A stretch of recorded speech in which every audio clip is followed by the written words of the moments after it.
الحمد للہ الذی جعلنا من المتمسکین بولایت علی ابن ابی طالب والائمۃ الطاہرین علیہم السلام۔ خیمے گرانے کی تیاری ہو رہی ہے، سامان سمیٹا جا رہا ہے، سواریوں کو تیار کیا جا رہا ہے، ایک دوسرے کو الوداع کیا جا رہا ہے، اور جو عزم، ارادہ، میثاق، عہد، وعدہ کیا ہے، بعض دل میں یہ ارادہ کر کے چل رہے ہیں کہ ساری زندگی اس پہ باقی رہنا ہے، اور بعض یہ ارادہ کر کے چل رہے ہیں کہ مجبوراً اس وقت وعدہ کر تو لیا ہے لیکن کس طرح سے اس کی مخالفت کرنا۔ یہ کب کی بات ہے؟ یہ آج رات کی بات ہے۔ آج رات میدان غدیر میں 3 دن کا قیام تھا، اور تیسرا دن آج ختم ہوا سورج ڈوبنے کے بعد۔ تو جو نیکسٹ مارننگ آنے والی ہے، 1,20,000 حاجیوں کا یہ قافلہ اب اپنی اپنی منزل کی جانب اسکیٹرڈ ہو کے جائے گا۔ کسی کو عراق جانا ہے تو کسی کو شام جانا ہے تو کسی کو مدینے جانا ہے، اور یہ وہ آخری رات ہے کہ 3 راتیں یہاں قیام کرنے کے بعد میں اپنے شروع کے جملے ایک آدھ جملہ ریپیٹ کر دوں کہ اب خیمے گرانے کی تیاری ہو رہی ہے، سامان سمیٹا جا رہا ہے، کل صبح جن سواریوں پہ جائیں گے ان کی دیکھ بھال کی جا رہی ہے، اور اس میدان میں جو آج سورج ڈوبنے سے پہلے تک ایک آخری آدمی نے بیعت کی تھی۔ سلسلہ شروع ہوا تھا غدیر کے دن زوال کے بعد، ظہرین کی نماز پیغمبر نے پڑھائی، پھر وہ خیمہ لگایا، اور وہاں سے جو بیعت کا سلسلہ شروع ہوا تو وہ آج 20 ذی الحجہ کے سورج ڈوبنے سے کچھ پہلے جا کے مکمل ہوا۔ اور اب اس کے بعد جیسا کہ میں نے کہا کہ دل میں 2 قسم کے ارادے کر کے لوگ چلے، گرچہ اللہ کے رسول نے بہت واضح طور پر تنبیہ کر دی تھی اور وارننگ دے دی تھی اپنے خطبہ غدیر میں کہ یاد رکھو کہ اللہ نے جہنم کا سب سے نچلا طبقہ اصحاب صحیفہ کے لیے بنایا ہے۔ اب دیکھیے اس وقت اتنے سارے بچے میرے سامنے بیٹھے ہیں کہ میں اپنی یہ اردو کس طرح سے آسان کروں کہ ان کی سمجھ میں آ جائے۔ الفاظ بڑے مشکل ہیں، اور اگر میں اس کی تفصیل میں چلا گیا اس کو آسان کرنے کے چکر میں تو تقریر بہت لمبی بھی ہو جائے گی۔ اور میں اس وقت جس حج سے واپس آیا ہوں اس کے بارے میں آپ کو پتہ ہے کہ اس سال کا حج موسم کے اعتبار سے کتنا سخت تھا، تو میں کتنا تھکا ہوا تھا۔ اگر بانی الاثر برادر ذکی پنجو صاحب کا اتنا اصرار نہ ہوتا تو شاید میں ثواب کی خاطر تقریر سننے تو آتا، تقریر کرنے کی پوزیشن میں نہیں تھا۔ تو بہت ہی مختصر مجھے گفتگو کرنا ہے۔ لفظ مختصر سے دھوکہ نہ کھائیے گا، مختصر کا مطلب 20 منٹ 25 منٹ 30 منٹ نہیں ہوتا ہے میری ڈکشنری میں۔ خیر، تو مختصر گفتگو کرنا ہے تو ان بچوں سے مجھے بڑی شرمندگی ہو رہی ہے۔ یہ بیچارے اتنے خلوص کے ساتھ یہاں پہ بیٹھے ہوئے ہیں اور ان کی سمجھ میں ایک لفظ نہیں آ رہا ہوگا، خاص طور پر ابھی جو لفظ میں نے استعمال کیا کہ خطبہ غدیر میں خاص طور پہ اللہ کے رسول نے اصحاب صحیفہ کو اس طرح مخاطب کیا کہ معصوم کا یہ جملہ، یہ معصوم کا جملہ، سننے والے 1,20,000 تھے، ان میں سے اکثر سمجھے ہی نہیں کہ پیغمبر نے کیا کہا۔ جہنم کا سب سے جو نچلا طبقہ ہے، جو سب سے نچلا لیول ہے، جہاں سب سے زیادہ سخت عذاب ہے، پیغمبر غدیر خم کے خطبے میں یہ بتا رہے ہیں۔ یہ خود پیغمبر کے جملے کہ اللہ نے جہنم کو تیار کیا، اور جہنم کو جو سب سے نچلا طبقہ ہے اس میں اصحاب صحیفہ کو ڈالا جائے گا، اور یہ کہہ کے پیغمبر نے گفتگو آگے بڑھائی۔ امام نے کہا اب یہ میرا جملہ ہے، الفاظ امام کے نہیں ہیں، مفہوم امام کا، کہ یہ جو جملہ پیغمبر نے کہا اصحاب صحیفہ کو اس میں ڈالا جائے گا، یہ اکثر مجمع کی اکثریت کے سر پہ سے گزر گیا، بلکہ پورے مجمع ان کی سمجھ میں نہیں آیا کہ پیغمبر نے کیا کہا، لیکن خطبہ دے رہے ہیں۔ خطبہ ون وے کمیونیکیشن ہوتا ہے، مجمع بیچ میں سے بولتا نہیں ہے، اعتراض نہیں کرتا ہے، کوئی بہت ہی بدتمیز آدمی ہو تو الگ بات۔ پیغمبر نے جملہ کہا، لوگوں نے سنا، اصحاب صحیفہ۔ راوی نے امام سے کہا لیکن مولا آپ مجھے تو بتا دیجئے اس جملے کا مطلب کیا۔ تو امام معصوم نے یہ فرمایا کہ پیغمبر نے جب آخری حج کیا تھا اس کے فوراً بعد غدیر کا واقعہ ہوا نا، اور آپ کو معلوم ہے کہ میں عموماً بات وہاں سے شروع کرتا ہوں جہاں باقی علماء، ذاکرین، خطبہ، قابل احترام ممبر پہ آنے والے جہاں تک بات پہنچا چکے ہوتے ہیں اس کے بعد سے مجھ طالب علم کا کام شروع ہوتا، اسی لیے یہ تقریر بھی 2 دن تاخیر سے ہو رہی۔ تو پیغمبر نے آخری خطبے میں اتنے واضح اشارے دینا شروع کر دیے تھے کہ باقی کسی کی توجہ ہو کہ نہ ہو، جو دشمنان اہل بیت خاص نام بھی ہیں لیکن ان کا نام لینے کا اس وقت موقع نہیں، وہ متنبہ ہو گئے، ان کے کان کھڑے ہو گئے، وہ الرٹ ہو گئے کہ اس حج کے اختتام پہ کچھ نہ کچھ ہونے والا۔ ایک طرف پیغمبر بار بار ایسے جملے کہہ رہے ہیں جس سے یہ اندازہ ہو رہا ہے کہ پیغمبر اپنی موت کی خبر دینا شروع کر چکے، اور دوسری جانب کچھ ایسے اشارے کر رہے جس سے یہ اندازہ ہو رہا ہے کہ اب علی کی ولایت یعنی حکومت کا اعلان ہونے والا۔ تو جس وقت حاجی حضرات مکہ مکرمہ کو خدا حافظ کہتے ہیں، حج مکمل ہوتا ہے، مکے کو جب خدا حافظ کہتے ہیں، خانہ کعبہ کا ایک آخری طواف کرتے ہیں جس کو طواف وداع یا طواف الوداع کہا جاتا ہے۔ اس وقت خانہ کعبہ کے اندر، اس زمانے تک خانہ کعبہ حج کے درمیان، حج کے دوران سب کے لیے کھلا ہوتا تھا، خانہ کعبہ کے اندر ایک میٹنگ ہوتی ہے۔ باقی لوگ تو خانہ کعبہ کے باہر طواف کر رہے ہیں، ہمارے یہاں ایک جو مسئلہ مشہور بھی ہے، اگرچہ غلط مشہور ہے لیکن بہرحال کراہیت والا پہلو بعض علماء نے لکھا کہ خانہ کعبہ کے اندر نماز پڑھنا جائز نہیں، یہ مشہور ہے، غلط ہے۔ بعض علماء نے کہا ہے کہ مکروہ، گرچہ صحیح مسئلہ تو کچھ اور ہے لیکن اس وقت مسئلے مسائل کا موقع نہیں، لیکن یہ بات تو طے شدہ ہے کہ خانہ کعبہ کے اندر نماز پڑھی جا سکتی ہے کہ نہیں۔ طواف خانہ کعبہ کے اندر سے نہیں ہو سکتا، خانہ کعبہ کے باہر سے طواف کیا جاتا۔ اب چونکہ میں ابھی حج کر کے آ رہا ہوں اور یہ سارے مسئلے میں اپنے حاجیوں کو سمجھاتے آ رہا تھا کہ دیکھیے خانہ کعبہ کی دیوار جہاں پر ہونی چاہیے وہاں پہ نہیں ہے۔ حضرت ابو طالب کے اس واقعے کے نتیجے میں جو میں کئی بار پڑھ چکا ہوں، یہ دیوار کعبہ ذرا پیچھے بن گئی، تو طواف کے درمیان خیال رکھیے گا کہ دیوار سے اتنا ہٹ کے آپ کو طواف کرنا ہے کہ جو ایکچول کعبے کی دیوار تھی اس کے بھی باہر سے طواف ہو جائے۔ خیر یہ میں ذرا سا بہک گیا، تھوڑا سا اثر تو ہے نا میرے اوپر ابھی مکے کے ماحول کا اور مسائل حج کا۔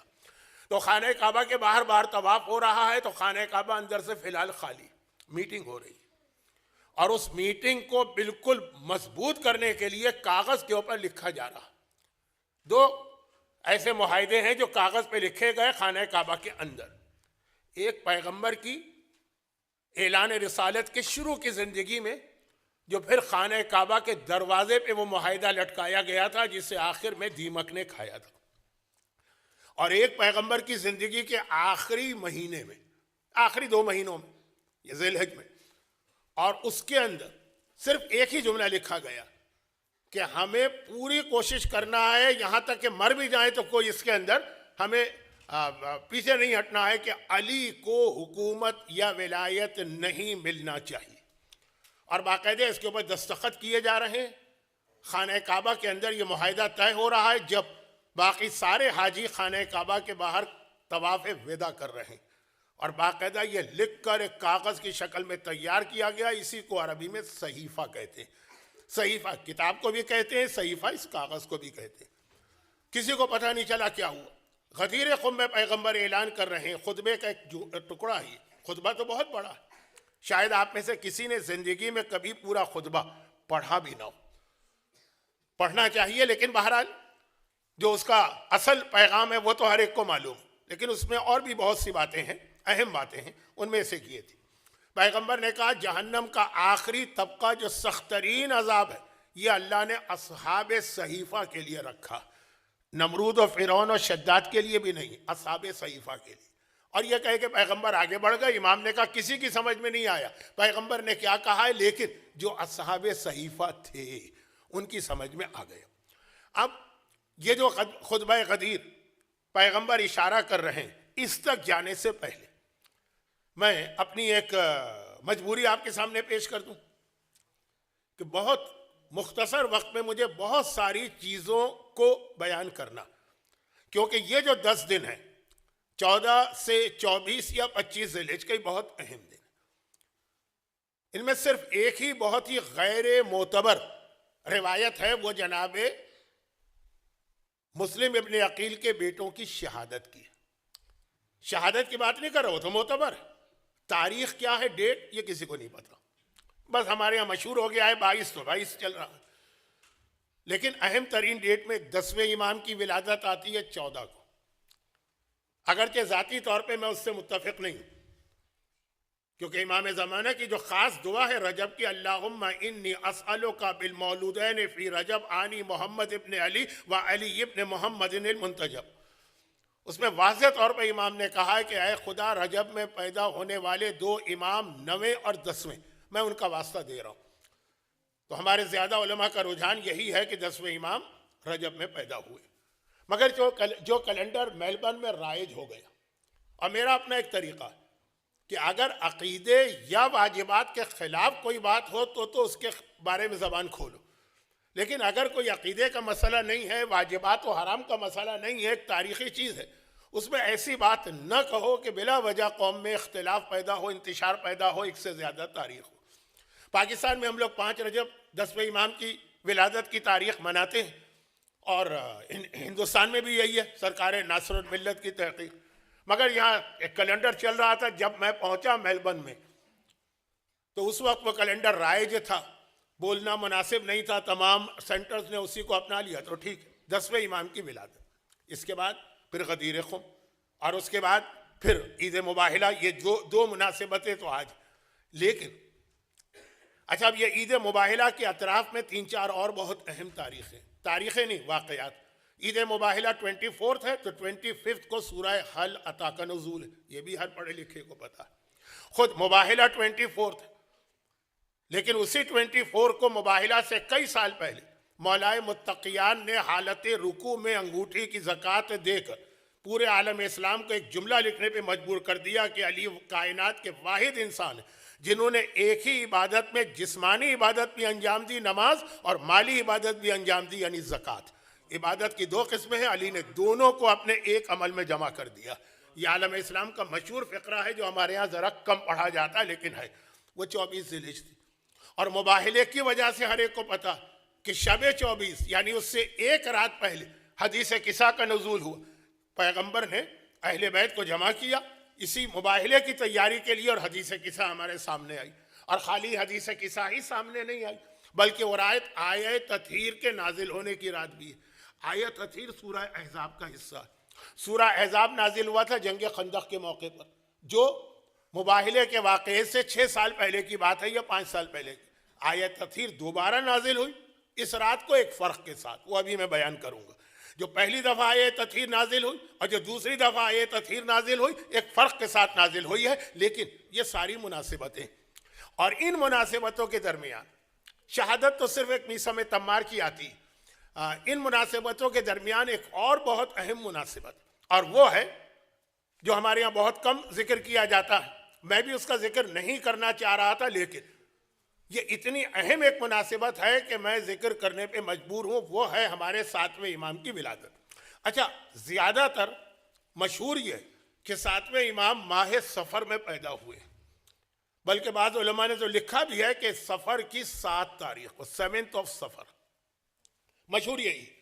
ایام ازا میں ایک ہی ولادت آتی۔ اب بعض ایسے لوگ بھی، ایک بہت بڑا اس کے اوپر ایشو بن بھی چکا ہے انگلینڈ میں، کہ بعض ایسے لوگ بھی ہیں کہ 7 صفر کو اس وجہ سے باقاعدہ جشن، پراپر جشن مناتے ہیں ایام ازا کے درمیان 7 صفر۔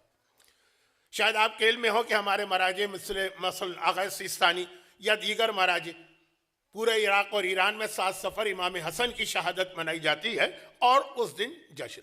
لیکن میری اپنی تحقیق ہے، اب میں پرسنل بات کر رہا ہوں، اسی لیے میں نے کہا نا کہ میں کیلنڈرز کو چھیڑنا نہیں چاہتا ہوں، لیکن چونکہ 7ویں امام کی ولادت کی تاریخ ایام ازا میں آنے کی بنا پہ وہ خوشی نہیں منائی جاتی ہے، میری تحقیق یہ ہے کہ 7ویں امام بھی اسی ذی الحج کے مہینے کی 20 تاریخ کو پیدا ہوئے.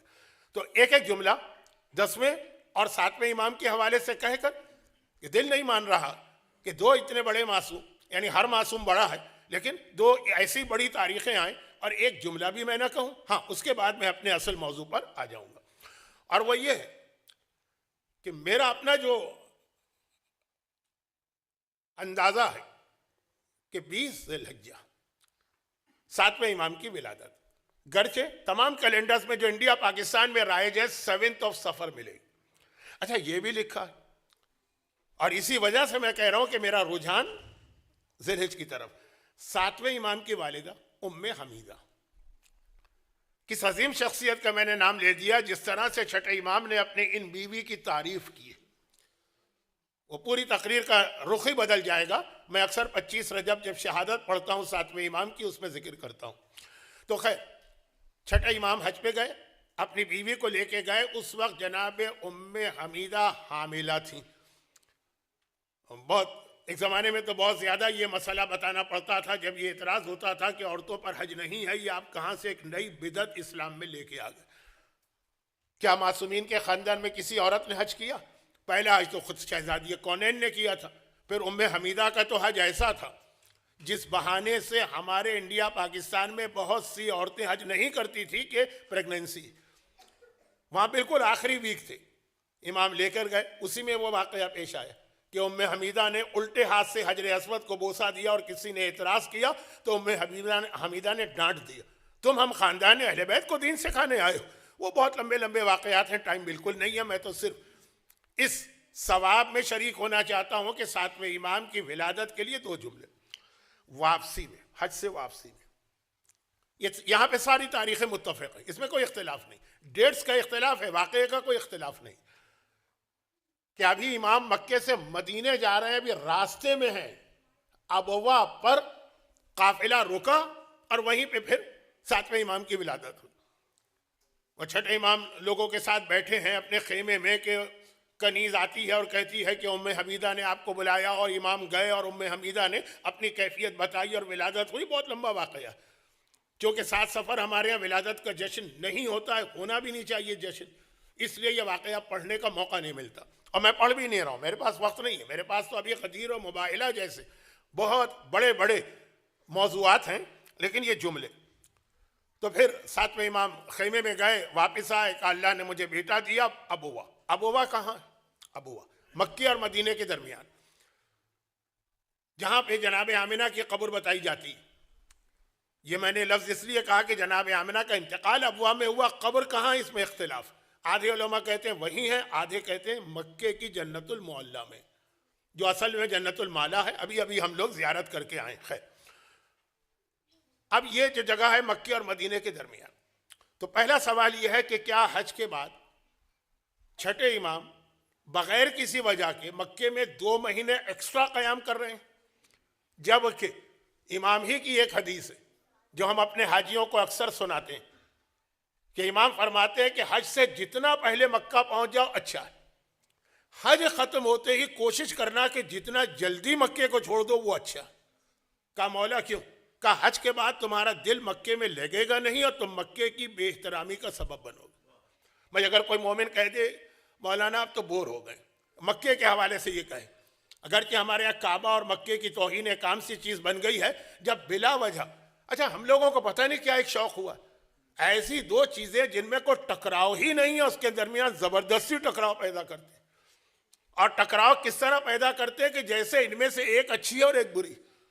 بعض اوقات نماز اور عزاداری کے اندر ٹکراؤ پیدا کرنے کی کوشش کی جاتی ہے، بعض اوقات کربلا اور کعبے میں ٹکراؤ کی کوشش کی جاتی ہے. تو اس حوالے سے بعض اوقات بڑے توہین آمیز جملے ہیں، لیکن اتنا کہہ دینا کہ مولانا اب مکے میں دل نہیں لگ رہا، بوریت ہو رہی. امام کہتے ہیں یہ جملہ بھی شان کعبہ اور شان مکہ کے خلاف ہے، اس سے بہتر ہے تو مکہ چھوڑ دو جتنے جلدی ہو سکے مکے کو، حج کے بعد، حج سے پہلے نہیں. اور واقعاً یہ میرا تجربہ، اور شاید انڈیا اور پاکستان میں مکے کے حوالے سے سب سے زیادہ تجربہ میں ہی رکھتا ہوں فی الحال. ابھی 1 آدھ سال میں مرا جاؤں گا تو پھر دوسرے لوگ آئیں گے. حج سے جتنا پہلے بھی پہنچ جائے مکے میں دل لگا رہتا ہے، اور حج کے بعد ایک ایک دن گزارنا مشکل ہو جاتا ہے. تو اب امام یہ ایک عام نصیحت کر رہے ہیں، اور خود 2 مہینے بغیر کسی وجہ کے، کوئی وجہ ہو تو ٹھیک ہے، مکے میں ٹھہرے. اچھا زندگی میں ایک ہی حج کسی نے کیا ہو تب بھی سمجھ میں آتا ہے کہ دل چاہتا ہے اور ٹھہرو. امام تو ہر سال حج پہ آتے ہیں. تو اگر امام حج کے فوراً بعد مکے سے نکلیں گے تو 20 ذی الحجہ کو مقام ابوا میں پہنچیں گے. مقام ابوا غدیر خم سے 1 دن اور آگے. پیغمبر حج کے فوراً بعد مکے سے نکلے، 18 کو غدیر میں پہنچے، اور اگر مزید آگے بڑھتے تو 19 کو ابوا میں پہنچتے. تو وہ جو ڈیٹ کی میچنگ بن رہی ہے حج کے بعد، وہ ماہ سفر سے نہیں بن رہی، وہ بن رہی ہے ماہ ذی الحجہ کی 20 تاریخ سے. 19 کو پہنچے، وہاں اسٹے کیا، 20 کی صبح کو وہاں پہ 7ویں امام کی ولادت ہوئی. اور اس ولادت کو چھٹے امام نے اس طریقے سے منایا، اس طریقے سے. بس یہ آخری میرا جملہ کہ جس سے یہ اندازہ ہو رہا ہے کہ کوئی خاص وجہ تھی کہ کسی اور معصوم کی ولادت، پنجتن کو چھوڑ کر.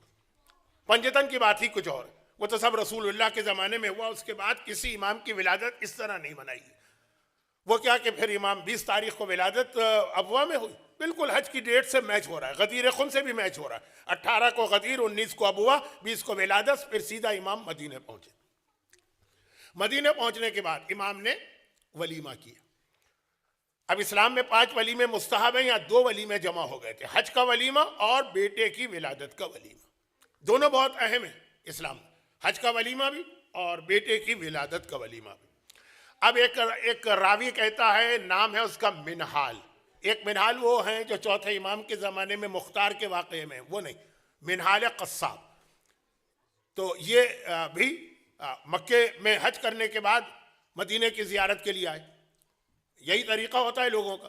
مدینے آئے، جب پہنچے مدینے میں تو کہتے ہیں کہ مجھے پتا چلا کہ امام نے اعلان کیا ہے کہ چونکہ میرے یہاں بیٹا پیدا ہوا ہے تو اب یہ 3 دن تک پورے مدینے کو میں کھانا کھلاؤں گا.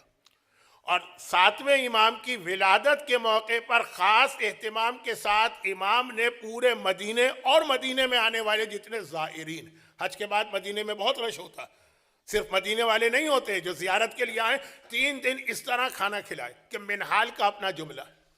اچھا منہال پیشے کے اعتبار سے تو آپ سمجھ گئے نا کہ قصائی ہے. تو عموماً یہ ہوتا ہے نا کہ جیسے باورچی ہے، وہ دوسروں کو کھانا کھلاتا ہے، خود اس کا دل جو ہے نا کھانے سے ہٹ جاتا ہے، اس کو اتنا مزہ نہیں آتا. منہال کہتے ہیں کہ وہ ایسا کھانا ہوتا تھا کہ میں امام کے گھر میں جاتا تھا. آج بھی جو لوگ 5 اسٹار ہوٹلز میں ٹھہرتے ہیں جہاں صبح کا بریک فاسٹ فری ہوتا ہے نا، وہ اسی پالیسی پہ عمل کرتے ہیں. لیکن یہ باقاعدہ آپ کو کتابوں میں منہال کی روایت ملے گی. میں اتنا کھاتا تھا، اتنا کھاتا تھا، اتنا کھاتا تھا کہ 24 گھنٹے پھر مجھے کسی اور کھانے کی ضرورت پیش نہ آئے. جو بریک فاسٹ فری ہوتا ہے نا، لوگ اتنا کھاتے ہیں کہ لنچ پھر جو ہے نا اسکپ ہو جائے، اتنے پیسے بچ جائیں ہمارے. خیر، تو منہال کہہ رہے ہیں ان کا جملہ کہ 3 دن تک اتنا کھاتا تھا اس دعوت میں جا کر کہ 24 گھنٹے تک مزید کھانے کی ضرورت نہیں پڑتی تھی. پھر بھوک لگتی تھی، پھر پہنچ جاتا تھا، پھر اتنا کھاتا تھا، اتنا کھاتا تھا، اتنا کھاتا تھا، پھر مزید 24 گھنٹے. اور کہتے ہیں کہ کھاتے کھاتے اتنا تھک جاتا تھا کہ مجھ سے اٹھا بھی نہیں جاتا تھا. باقاعدہ میں تکیہ منگوا کر اس کے سہارے لیٹا رہتا تھا، پھر ہمت کر کے اٹھتا تھا. تو یہ اس انداز سے امام 7ویں اپنے بیٹے 7ویں امام کی ولادت کا جشن منا رہے ہیں.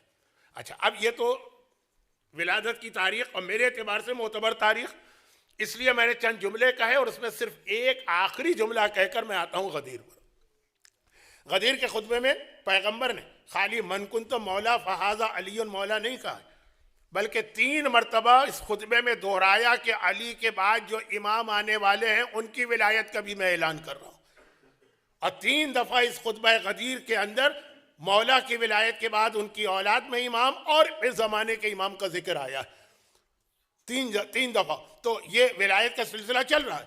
7واں امام کیوں اتنا زیادہ چھٹے امام ظاہر کر رہے؟ کیونکہ 7ویں امام سے لے کے 10ویں امام تک یہ دونوں کی ولادت کا ذکر کر رہا تھا. یہ آخری جملہ 7ویں سے لے کے 10ویں تک یہ جو امام کا سلسلہ، میں نے کئی بار اس ممبر سے ایک بات کہی ہے، اس لیے میں تفصیل میں نہیں جا رہا. یہاں سے دشمنان اہل بیت کی پالیسی ایک دم چینج ہو گئی. یہاں تک تو پالیسی دشمنان اب یہاں تک تھے بھی وہ دشمن بنو امیہ، باہر سے حملہ کرو، باہر سے حملہ کرو. لیکن 7ویں امام سے پالیسی چینج ہوئی. اب کہا خاندان کے افراد کو خرید کر خاندان کے افراد کے ذریعے سے امامت پہ حملہ ہوگا. اگر آپ کو پہلے 6 اماموں میں دشمنان اہل بیت کی لسٹ اگر آپ بنائیں گے تو وہ نظر آئیں گے جو سب باہر کے. تو 7ویں سے آپ لسٹ بنانا شروع کیجئے دشمنان اہل بیت کی 10ویں امام تک. شہزادی کونین نے اپنے اس خطبے میں جو فدق کا خطبہ ایک جملہ کہا تھا، اور وہ یہ تھا کہ ہماری امامت کو مانو، امامتنا امانا من الفرقہ. ہماری امامت کو مانو، ہماری امامت تمہیں تفرقے بازی سے، ٹکڑے ٹکڑے ہونے سے، فرقت سے، افتراق سے دور کرے گی، امانن تمہیں امان دے گی. یعنی امامت کا سب سے بڑا کام یہ ہے کہ ان کے ماننے والوں میں کوئی کسی قسم کا اختلاف نہ ہو. علمی اختلاف اپنی جگہ، لیکن کوئی اختلاف نہ ہونے پائے. امامت ایک پلیٹ فارم پر سب کو جمع کرنے کا نام. تو اب جہاں پر امامت ہوگی وہاں اختلاف نہیں ہوگا. جہاں پہ اختلاف نظر آ رہا ہے اس کا مطلب یہ ابھی وہاں صحیح امامت نہیں آئی. اس سے میں آپ کو غدیر تک لے جانا چاہ رہا ہوں، جملہ مکمل ہو. تو 7ویں سے 10ویں کا زمانہ بہت ہی اس اعتبار سے خطرناک زمانہ کہ اب امام کی مخالفت میں آوازیں امام کے بھائیوں کی طرف سے اٹھ رہی ہیں، امام کی بہنوں کی طرف سے اٹھ رہی ہیں، امام کے بھتیجوں کی جانب سے اٹھ رہی ہیں، امام کے بھانجوں کی جانب سے اٹھ رہی ہیں. 7ویں امام کی سب سے بڑی مخالفت کس نے کی؟ ان کے اپنے بڑے بھائی نے. 7ویں امام کو زہر دینے کا سبب کون بنا؟ ان کا اپنا بھتیجا. اور یہ سلسلہ 8ویں تک پہنچا، یہ سلسلہ 9ویں تک پہنچا، یہ سلسلہ 10ویں تک پہنچا. تو یہ امامت کا بہت اہم حصہ ہے جس کو ہمیں سمجھنا ہے. غدیر کے اعلان کی مخالفت فقط غیروں نے نہیں کی، اپنوں نے بھی کی ہے. اور اپنوں کی بات جہاں آ رہی ہے تو میں اب ایک دم جمپ لگا کر آج کے 21 سینچری میں آنا چاہتا ہوں. آئیے چلیں پھر پہلے سلسلہ وہیں سے جوڑیں. غدیر کے حوالے سے ایک میرا نقطہ بہت پرانا ہے اور اب بہت لوگ اس کو ریپیٹ کرتے ہیں. غدیر کس چیز کا نام ہے؟ غدیر حفاظت دین کا نام ہے. دیکھیے کوئی پروجیکٹ بنانا جو ہے وہ بھی آسان چیز نہیں، لیکن جب بن جائے اس سے زیادہ اہم ہوتی ہے اس کی حفاظت و پروٹیکشن. کوئی بھی ہو، مثلا اولاد ہوگی، نہیں ہو رہی اولاد، آپ نے دعائیں کی، علاج کیا، سب کچھ کیا ہوگی، لیکن اب اس کی حفاظت بھی ضروری. یہ نہیں ہے کہ پیدا کر دیا آپ نے، کب تو ہو ہی گیا یہ پیدا، تو اب تو مرے گا ہی نہیں. اس کی حفاظت. اسی طریقے سے کوئی بلڈنگ بنائی آپ نے، اس کی حفاظت، پروٹیکشن.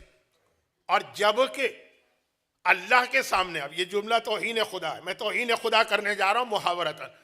آدم سے لے کے پیغمبر تک کی پوری تاریخ ہے اللہ کے سامنے کہ ہر نبی نے دین پہنچایا، لیکن نبی کے بعد دین ضائع ہو گئے.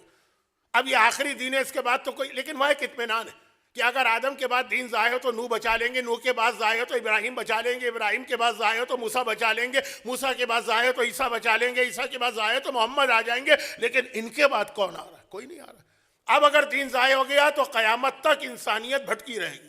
چنانچہ جتنا اہم دین پہنچانا اس سے زیادہ اہم اس دین کو بچانا. اور یہ مسئلہ ہماری اور آپ کی انفرادی عبادت کے لیے بھی. جتنا قرآن نے زور دیا نماز پڑھنے پر، اتنا زور دیا نماز کو بچانے پر. نماز پڑھ لی، پھر کوئی ایسا کام کیا کہ نماز ضائع ہو گئی. جہاں آیت الکرسی ہے 3 پارے کے شروع میں، آیت الکرسی سے پہلے والی آیت کیا کہا؟ چیریٹی. جتنا اہم ہے چیریٹی دینا، اتنا اہم ہے اس کو بچانا. آیت ہے باقاعدہ، میرے پاس ٹائم نہیں ہے کہ میں آیتوں کی تلاوت کروں کہ دیکھو صدقہ دینے کے بعد سامنے والے پر احسان جتا کے اپنے صدقے کو ضائع نہ کرنا. تو مالی عبادت ہو کہ جسمانی عبادت ہو، عبادت سے زیادہ، عبادت اپنی جگہ اہم، اس سے زیادہ اس کی حفاظت اہم ہے. قیامت کے دن نامہ اعمال خالی نہ ہو. تو یہ تو انفرادی عبادت ہے.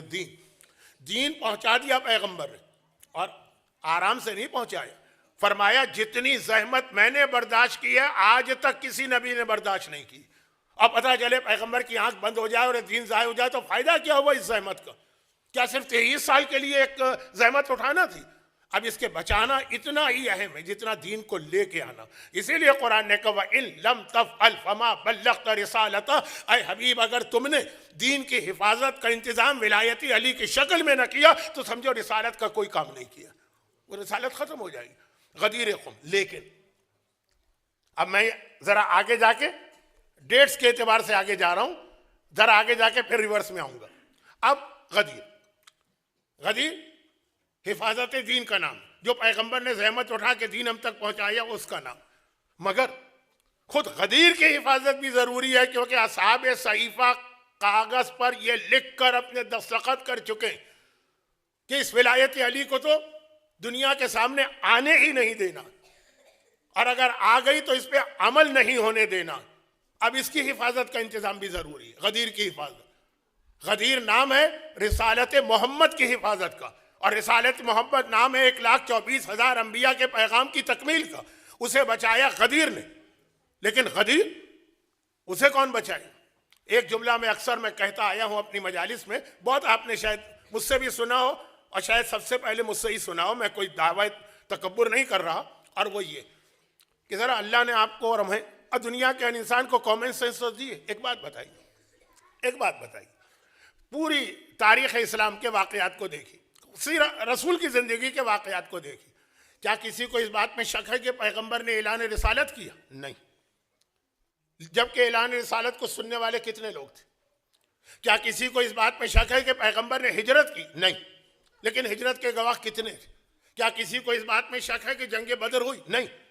لیکن اس کے گواہ کتنے تھے؟ احد، خندق، خیبر، جتنے بھی واقعات سیرت رسول کے، صلح حدیبیہ، فتح مکہ، بشکنی، جتنے پیغمبر کی زندگی کے واقعات، کسی کو شک ہے؟ کسی کو شک نہیں، جبکہ اس کے گواہ کم ہیں۔ سب سے زیادہ گواہ پیغمبر کی زندگی کے جس واقعے کے ہیں وہ غدیر خم کا واقعہ۔ 1,20,000 اصحاب اس میں موجود تھے۔ اب اس میں کسی کتاب میں 1,14,000 بھی آپ کو ملیں گے، کسی کتاب میں 1,18,000 بھی، لیکن اس کے جواب بھی کہ 1,14,000 مدینے سے چلے تھے۔ لیکن جن لوگوں نے مکے میں پیغمبر کو جوائن کیا تھا اس کو بھی اس میں ملائیے تو ٹوٹل 1,00,000 پورے تاریخ اسلام کے کسی واقعے کے گواہ 1,20,000 تو چھوڑیے، اس کے آدھے 60,000 بھی نہیں، کہیں 500 گواہ ہیں، کہیں 300 گواہ ہیں، کہیں 5,000 گواہ ہیں۔ فتح مکہ میں 10,000 تھے بس۔ سب سے زیادہ گواہ جو ہیں وہ غدیر خم کے تھے، اور زیادہ کا مطلب 5-10% زیادہ نہیں ہے، 10 ٹائم زیادہ۔ پھر بھی غدیر خم کا واقعہ چھپ گیا کہ نہیں چھپا؟ چھپ گیا کہ نہیں چھپا؟ چھپا۔ یعنی اگر آپ اپنے ایک عام سے غیر شیعہ دوست سے پوچھے غدیر کا واقعہ اور وہ حیران ہو کر کہے کہ یہ کیا واقعہ ہے، تو اس دشمنی کی وجہ سے سوال نہیں کر رہا، اس کو کسی نے بتایا ہی نہیں۔ اس سے آپ کہیں بدر، وہ نہیں پوچھے گا بدر کیا ہوتا، وہ نہیں پوچھے گا ہجرت کیا ہوتی، وہ نہیں پوچھے گا کہ فتح مکہ کیا ہوتا ہے، لیکن غدیر پوچھے گا یہ کیا۔ الحمدللہ اب آہستہ آہستہ غیر شیعہ علماء بھی اس پہ بولنے لگے، کیونکہ اتنی مستحکم روایتیں ہیں۔ لیکن میرا سوال صرف یہ کہ کیا وجہ ہے کہ جس واقعے کے گواہ کم ہیں، اور بہت کم ہیں، آدھے بھی نہیں ہیں، 10% بھی نہیں، وہ تو ہر ایک کو معلوم۔ اچھا، اور غدیر خم جس کے گواہ پیغمبر کی پوری زندگی میں سب سے زیادہ ہیں 1,20,000، وہ ایک عام غیر شیعہ اگر کہتا ہے تو صحیح کہتا ہے، اس کو نہیں پتا غدیر کیا۔ اور ذرا سا کامن سینس کو حرکت میں لائی کہ سب سے کم جو واقعہ دنیا کے سامنے آنا چاہیے تھا، بلکہ آنا ہی نہیں چاہیے تھا، وہ کربلا کا واقعہ۔ کربلا کے واقعے کا تو کوئی گواہی نہیں، چند عورتیں ہیں، وہ بھی زیادہ گھر میں بیٹھنے والی ہیں، اور ایک جوان، اور خالی یہ نہیں ہے کہ گواہ نہیں ہے، بلکہ اس کے خلاف جو پروپیگنڈا چل رہا، حکومتیں بھی کربلا کے واقعے کو چھپا رہی ہیں، بیت المال کے اور خزانوں کے منہ بھی کھلے ہیں کربلا کے خلاف، علماء کے قلم بھی کربلا کے خلاف حرکت میں آ رہے ہیں، ہر طرف سے کربلا کا انکار ہو رہا ہے۔ اور اس وقت سے لے کے آج تک، اب ہمارے اقبال حضرت صاحب یہاں موجود ہیں، اور بھی لوگ موجود ہیں، ضیاء الحق کے زمانے میں ڈاکٹر اسرار احمد اور اس ٹائپ کے، بلیغ الدین ٹائپ کے کتنے لوگ پیدا ہوئے تھے۔ وہ ایک چین ہے، خالی یہ لوگ نہیں ہیں، ان سے پہلے جائیے وہ حیدرآباد دکن میں محمود احمد عباسی، اس سے پہلے دہلی میں جائیے حیرت دہلوی، ایک سلسلہ، قلم خلاف، منبر خلاف، بیت المال کے خزانے کھلے، حکومت خلاف، پھر بھی کربلا کا انکار کوئی نہیں کر سکا۔ اور یہ سارے پروپیگنڈے فیل ہو گئے۔ کربلا آج بھی ہر شخص جانتا، ایک عام سے ہندوستان اور پاکستان کے دیہات میں بیٹھنے والے سے بھی جا کے بات کیجئے کربلا کی بات، اور یزید، یہ ہر ایک کو معلوم، جس کا کوئی گواہ نہیں ہے اس کو ہر ایک جانتا ہے، جس کے 1,20,000 گواہ ہیں اس کو عام مسلمان بھول گئے۔ کوئی فرق ہے دونوں میں؟ میں کہتا ہوں ایک فرق ہے، وہ یہ تھا کہ کربلا کو ایک زینب مل گئی تھی، اور غدیر کو ظاہری طور پہ کوئی زینب نہ ملی تھی۔ اس زینب نے کربلا کو اس طرح بچایا کہ کوئی گواہ نہیں ہے، مگر قیامت تک کریے کربلا دنیا کا بچہ جانتا غدیر۔ تو کیا اس کا پیغام کیا بنا؟ پیغام یہ بنا کہ تحفظ کے لیے عورت کا کردار بہت اہم ہوتا ہے. مباہلہ اسی کا نام ہے. مباہلہ یاد رکھیے گا, مباہلہ غدیر کے پروٹیکشن کا نام ہے. غدیر اسلام کے پروٹیکشن کا نام ہے. اسلام بچتا ہے غدیر کی وجہ سے, اور غدیر بچتی ہے مباہلہ کی وجہ سے. کیونکہ غدیر میں دو جملے چھوٹے سے کہہ رہا ہوں, اس پہ پوری میری مجلسیں.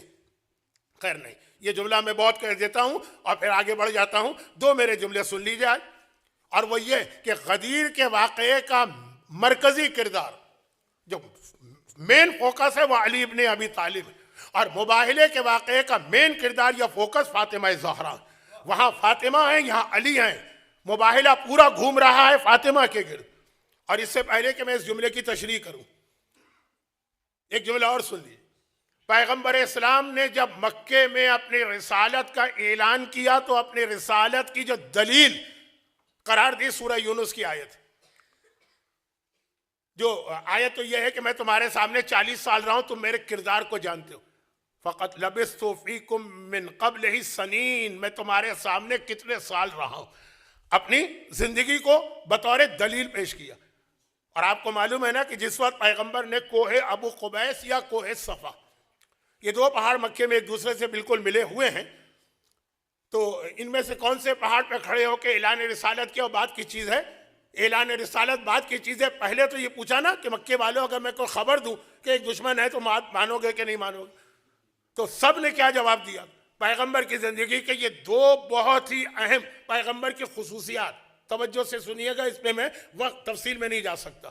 خیر, دو خصوصیات سب نے کہا مانیں گے کیونکہ آپ صادق. اور جب پیغمبر نے ہجرت کی تو مولا سے کہا تمہیں میرے بعد آنا. بعد میں کیوں آنا ہے؟ کہا کہ سارے مکے والوں کی امانتیں میرے پاس ہیں, یہ سب تمہیں واپس کرنا ہے. کن کی امانتیں؟ خون کے پیاسے بھی ہیں, پیغمبر کے قتل کا ارادہ بھی کر رہے ہیں, پیغمبر کو تبلیغ سے روک بھی رہے ہیں, پیغمبر پہ پتھر بھی مار رہے ہیں, امانت بھی انہی کے پاس رکھوا رہے ہیں. پیغمبر کی یہ دو خصوصیات, امین ہیں اور صادق.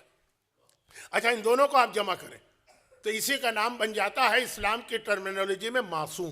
معصوم اسی کو کہتے ہیں جو عمل میں بھی امین ہو اور قول میں بھی صادق ہو. پیغمبر کی دو خصوصیات.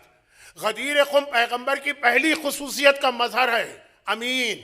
علی کو بطور امین اسلام دے کے جا رہے تمہیں بچانا ہے. اور مباہلہ پیغمبر کی دوسری خصوصیت کا مظہر ہے, یہ صادق ہیں, وہاں پہ صادقین کو جہاد کرنا ہے, وہاں پہ کوئی تلوار نہیں چلے گی. علی اور فاطمہ میں تقسیم کر دی اپنے دو خصوصیات. میں امین ہوں, علی تمہیں امین بنا کے جا رہا ہوں. میں صادق ہوں, زہرا تمہاری سچائی میں شک نہیں, موبائل میں تمہیں میرے ساتھ چلنا ہے, میرے ساتھ نہیں چلنا ہے, مرکزی کردار تمہیں انجام دینا. تو پیغمبر کی زندگی کی یہ دو خصوصیات, یہ جو بہت بظاہر آپ کو بہت چھوٹی سی باتیں لگ رہی ہیں, اس لیے کہ میرا وہ انداز نہیں ہے جس سے مجمع ذرا جوش میں آئے. میں چاہتا ہوں ذرا ان باتوں پہ غور کریں. تو اب یہ دو بہت اہم واقعات جو بہت ایک دوسرے کے قریب پیش آئے. غدیر, علی ہے مرکزی کردار. مباہلہ, فاطمہ ہے مرکزی کردار. غدیر, پیغمبر امین ہے, یہ اس کی وراثت غدیر میں علی کو ملی ہے. مباہلہ, پیغمبر صادق ہیں, یہ اس کی وراثت فاطمہ زہرا اور پنجتن کو ملی ہے. فَنَجَلْ لَعْنَةَ اللَّهِ عَلَى الْكَاذِبِينَ, وہاں کاذب و صادق کا جھگڑا تھا.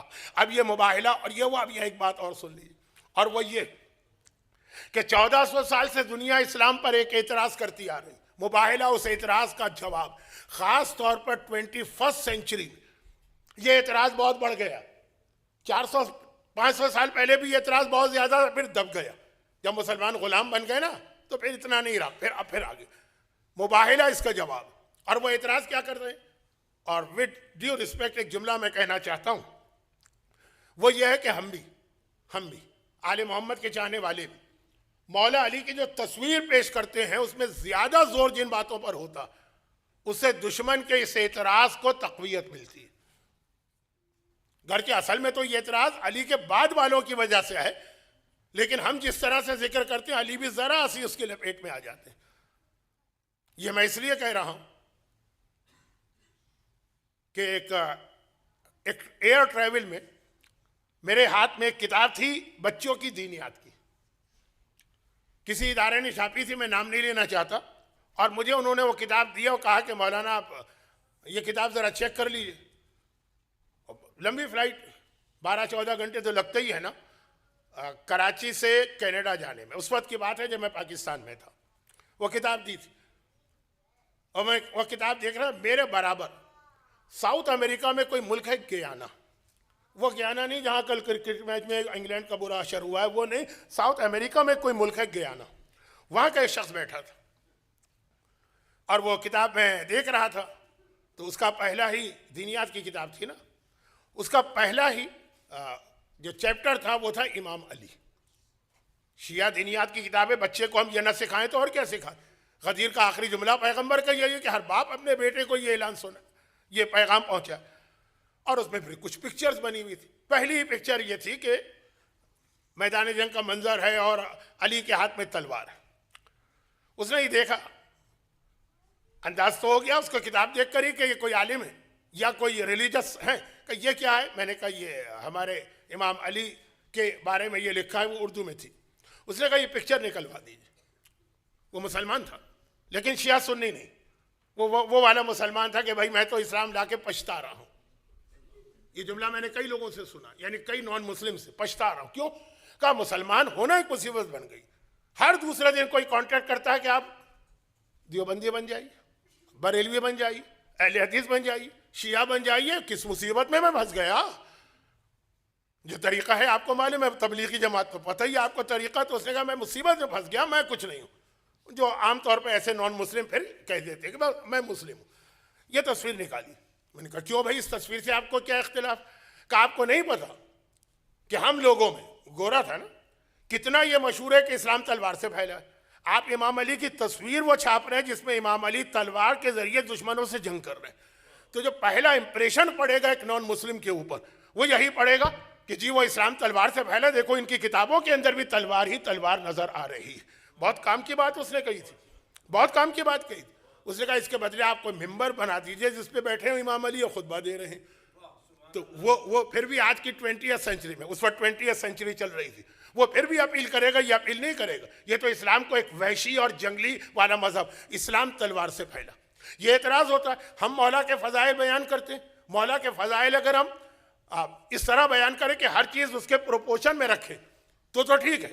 بھائی یونیسیف نے چند سال پہلے جب پوری اسلامک ورلڈ کو ایک میسج دیا کہ علی کو ایز اے رول ماڈل پیش کرو، کیونکہ علی نے جو علم پھیلایا وہ کسی نے نہیں پھیلایا، وہ علی کے علم پہ زور تھا۔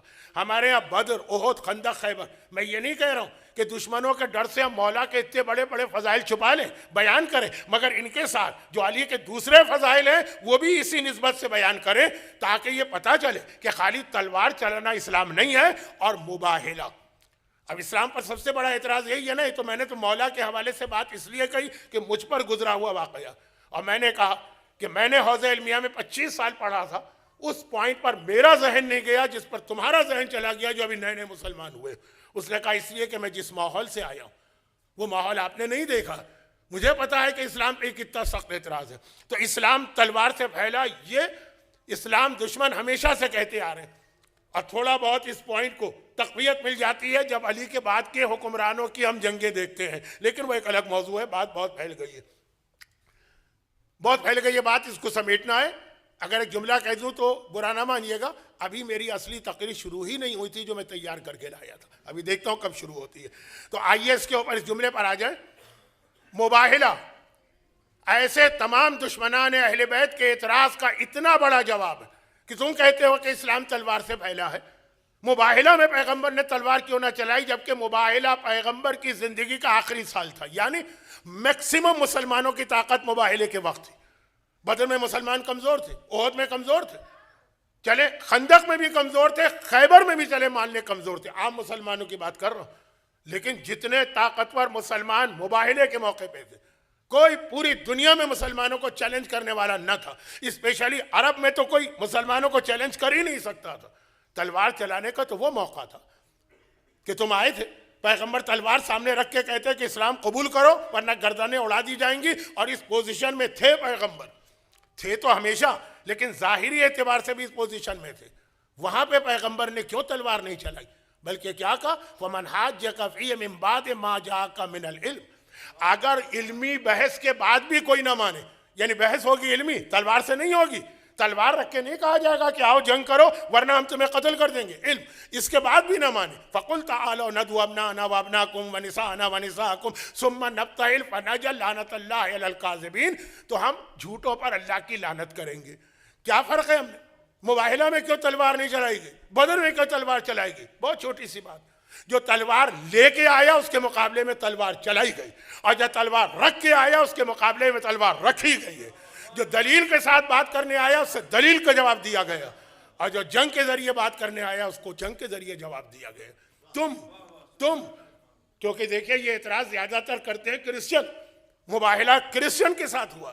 بھئی تم بھی تو تھے, تمہارے خلاف بھی تو تلوار چل سکتی تھی, نہیں چلائی گئی کیونکہ تم تلوار لے کے نہیں آئے. تم آئے مدینے میں کہ ہم آپ سے اسلام کے بارے میں علمی بحث کرنے آ رہے ہیں. تو ایک تو مباہلہ بہت اہم جواب ہے اس بات کا کہ اسلام تلوار سے نہیں پھیلا. اسلام اس وقت تلوار اٹھاتا ہے جب سامنے والا ہمارے خلاف تلوار اٹھائے. اسلام عیسیٰ والی بات کو بھی نہیں مانتا کہ کوئی ایک گال پہ تھپڑ مارے تو دوسرا گال پیش کر دو, کیونکہ اس بات پر تو عیسائی بھی نہیں مانتے ہیں. کہنے کو تو بہت اچھی بات ہے کتابوں میں لکھا, لیکن ہوتا ہے کہیں پہ؟ اینٹ کا جواب پتھر سے دیا جاتا ہے. اور دیکھ لیجئے عیسائیت کی تاریخ میں کہیں اور چلا گیا, واپس آتا ہوں. اب آئے پیغمبر کے پاس مسجد میں کا علمی بحث کرنا ہے, پیغمبر نے کہا. پھر وہ مناظرہ شروع ہوا جو آپ نے سنا ہے, اور جب وہ دلیل سے قائل نہیں ہوئے, جواب بھی نہیں تھا ان کے پاس, ان کی ایک ہی دلیل تھی. پیغمبر نے کہا تم عیسیٰ کو خدا کا بیٹا کیوں کہتے ہو؟ کہا اس لیے کہ بغیر باپ کے پیدا ہو. قرآن کی آیت آ گئی اِنَّ مَثَلَ عِیسیٰ عِندَ اللَّهِ كَمَثَلِ آدم. عیسیٰ کی مثال آدم جیسی. اگر عیسیٰ بغیر باپ کے پیدا ہوئے خدا بن گئے تو آدم کے تو باپ بھی نہیں تھے, ماں بھی نہیں تھے, تو ڈبل خدا بننے چاہیے تھے. اب دیکھیں علمی جواب دیا جا رہا ہے, ان کے پاس اس کا کوئی جواب نہیں تھا. کہ اگر باپ کے بغیر پیدا ہونے سے کوئی خدا بن جاتا ہے یا خدا کا بیٹا بن جاتا ہے تو آدم کو کیا کہو گے؟ جواب نہیں تھا. قرآن نے کہا پھر بھی تلوار نہیں اٹھانا. نہیں مان رہے, بس ان سے کہہ دو مباہلہ کریں. مباہلہ یہ تمام انبیاء کی سیرت میں شامل. وہ کیا ہوتا ہے؟ وہ یہ ہوتا ہے کہ میدان میں نکلو, آمنے سامنے کھڑے ہو, اور دونوں ہاتھ اٹھا کے یہ دعا کرے کہ ہم میں جو جھوٹا ہے اس پر اللہ کی لعنت ہو. تاریخ میں پیغمبر سے پہلے کا مشہور ترین مباہلہ کون سا ہے؟ بہت کم لوگوں کو معلوم ہے, لیکن ہے. بہرحال پیغمبر سے پہلے کا مشہور ترین مباہلہ جب قارون جو حضرت موسیٰ کا فرسٹ کزن تھا لیکن بہت مالدار آدمی تھا, اس زمانے کی ٹرمینالوجی میں سیٹ تھا, بہت پیسے والے, اس نے حضرت موسیٰ سے مباہلے کی بات کی تھی. تو حضرت موسیٰ, حضرت ہارون اور حضرت ہارون کے دونوں بیٹے شبر و شبیر, یہ چاروں نکلے تھے سامنے. قارون اپنی اولاد کو لے کے آیا. مباہلہ ہوا تھا. دونوں نے ہاتھ اٹھا کے دعا کی تھی, زمین پھٹی تھی. قارون اپنی تمام خاندان کے ساتھ, یا گجراتی میں کہوں کٹم کے ساتھ, زمین میں دھس گیا تھا. یہ اس مباہلے کا نتیجہ تھا. اور یہ عیسائیوں کی کتاب میں لکھا تھا, کیونکہ عیسائی موسیٰ, ہارون, قارون سب کو مانتے ہیں. یہ ہم کو معلوم تھا کہ اگر مباہلہ ہوتا ہے تو اس کا نتیجہ یہ ہوتا ہے, اس کا انجام یہ ہوتا ہے. جیسی بد دعا مانگی جائے. تو حضرت موسیٰ نے تو اس وقت خالی قارون کے لیے, کیونکہ طے یہ ہوا تھا قارون ان کے خلاف, وہ اس کے خلاف. یہ مشہور مباہلہ ہے جو عیسائی کتابوں میں بھی ہے, ہماری کتابوں میں بھی ہے. یہ الگ بات ہے کہ ذرا کم پڑھا جاتا. جب یہ طے ہو گیا تو پیغمبر نے کیا کیا؟ یہ 23 ذی الحجہ کو یہ چیز طے پائی. اسی رات کو پیغمبر شہزادی کونین کے حجرے میں گئے, چادر منگوائی. ایتینی بالکساء الیمانی فقطینی بے فاتحتہ بالکساء الیمانی, حدیث کسا. میں اس کو پڑھنا نہیں چاہتا ورنہ اس میں بھی بہت اہم پیغام ہے, لیکن خاص ایک. جب یہ سب جمع ہو گئے تو جبرائیل آئے نا, اور آنے کے بعد کیا کہا؟ ان اللہ اوحی الیکم یقول انما یرید اللہ. یہ آیت تطہیر لے کے آئے. ایک نقطے کی طرف توجہ آپ کی چاہیے. یہ آیت تطہیر پہلے نازل ہو چکی ہے کیونکہ یہ سورہ احزاب کا حصہ. 22 پارے کے پہلے پیج پر آپ کو آیت تطہیر ملے گی. یہ سورہ احزاب ہے. اور آج مباہلے سے پہلے والی رات کو دوبارہ نازل ہوئی, مگر دونوں مرتبہ میں ایک فرق آ گیا. اس فرق کو میں بہت زیادہ ہائی لائٹ کروں گا تو ہو سکتا ہے کہ بعض لوگوں کے عقیدے اور خراب ہو جائیں, لیکن جو حق ہے وہ تو بتانا ہے نا. اس سے پہلے جو آیت تطہیر سورہ احزاب میں نازل ہوئی تھی تو وہ پیغمبر پر وہی آئی تھی, پیغمبر پر آئی تھی نا. یہ جو آیت تطہیر آئی ہے حدیث کسا کی شکل میں, اس میں بہت اہم لفظ ہے، ان اللہ قد اوحا الیکم. دیکھیے عربی میں جب ایک آدمی سے بات کی جاتی ہے تو کہا جاتا ہے کا، السلام علیکہ، زیارتوں میں ہے نا السلام علیکہ. اور اگر ایک سے زیادہ دو ہوں تو علیکما. آپ کاظمین میں زیارت پڑھتے ہیں 7ویں اور 9ویں کی ملا کر علیکما آپ دو. آپ سامرہ میں زیارت پڑھتے ہیں 10ویں اور 11ویں کی ملا کے السلام علیکما. اور اگر دو سے زیادہ سے بات کی جائے مثلا سلام تو آتا ہے السلام علیکم.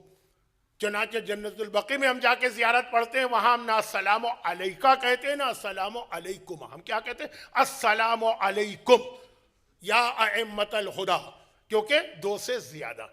تو کم کا لفظ کب آئے گا؟ یہ پروناؤن ہے عربی کا سنگولر کے لیے کما، دو کے لیے کم پلورل کے لیے. اب جو آیت تطہیر پہلے آئی تھی سورہ احزاب کا جز بن کر وہ رسول پر آئی تھی. حدیث قصہ میں جو ہے وہ جبرائیل کا جملہ سنیں، ان اللہ قد اوحا الیکم. یہ نہیں کہا ان اللہ قد اوحا الیکا. الیکا کا مطلب اللہ اے رسول آپ پر وحی کر رہا، اور علیکم کا مطلب ہے کہ اللہ وحی کر رہا ہے محمد پر بھی، علی پر بھی، فاطمہ پر بھی، حسن پر بھی، حسین پر بھی. یہ شب مباہلہ والی جو آیت تطہیر ہے یہ خالی رسول پہ نہیں آئی ہے، یہ پورے کے پورے پنجتن پر وحی نازل ہو رہی ہے. نعرہ صلوات. ان اللہ قد اوحا الیکم، کم کے لفظ پہ ہمیشہ توجہ دیجیے گا.